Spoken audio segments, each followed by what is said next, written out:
রোজার লক্ষ্যটা কি?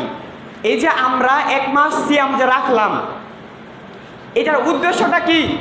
আল্লাহ রাব্বুল আলামিন কেন আমাদেরকে রোজা দিলেন? আমাদের কষ্ট দেওয়ার জন্য? যে আমরা না খেয়ে থাকবো, আমাদের কষ্ট হবে, এজন্য রোজা দিয়েছেন আমাদেরকে? না। রোজার লক্ষ্যটা কি, রোজার উদ্দেশ্যটা কি, এটা জানতে হবে না ভাই? সূরা বাকারা আয়াত নং 183। কত বললাম? 183 নম্বর আয়াত আপনারা খুলে দেখবেন।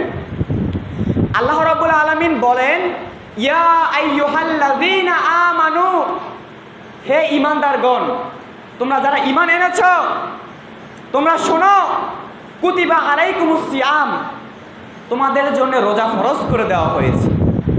শুধু কি আমাদের জন্য? কামা কুতিবা আলাল্লাযীনা মিন ক্বাবলিকুম,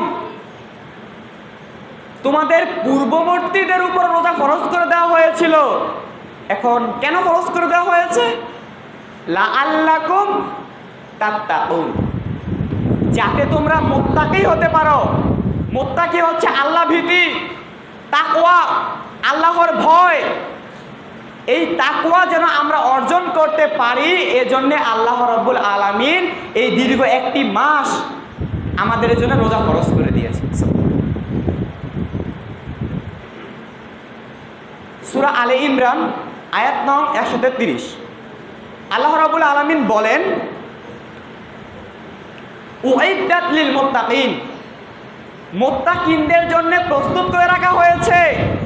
যাদের মধ্যে তাকওয়া রয়েছে, যাদের মধ্যে আল্লাহ ভীতি রয়েছে, তাদের জন্য প্রস্তুত করে রাখা হয়েছে জান্নাত। সুবহানাল্লাহ। এবং হেদায়েত তারা পাবে। সূরা বাকারা আয়াত নং 2, হুদাল লিল মুত্তাকিন, হেদায়েত কাদের জন্য? লিল মুত্তাকিন, মুত্তাকিনদের জন্য।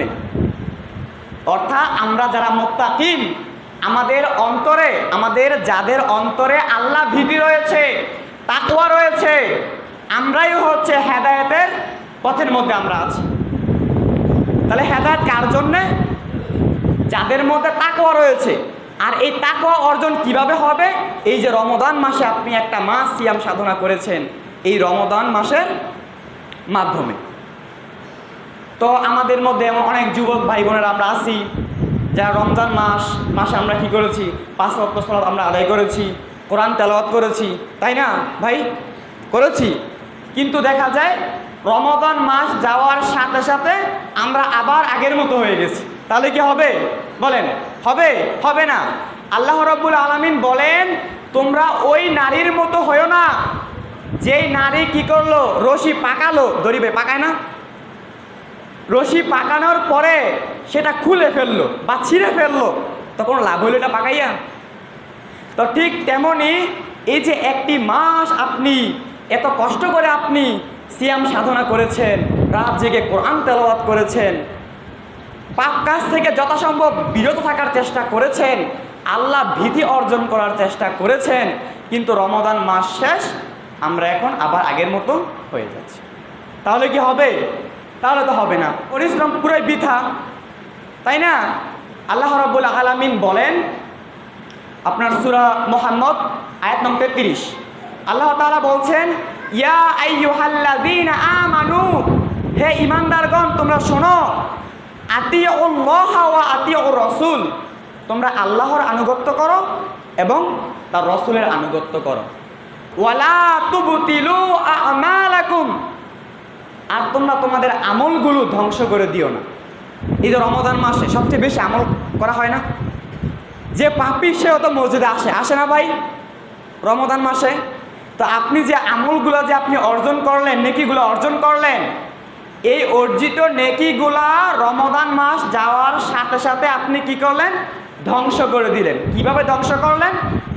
রমজান আসার আগে আপনি পাপ কাজ করতেন, রমজান মাস পেলেন, পাপ কাজ ছেড়ে দিয়েছেন, রমজান চলে গেল, আবার পাপ কাজ শুরু করছেন।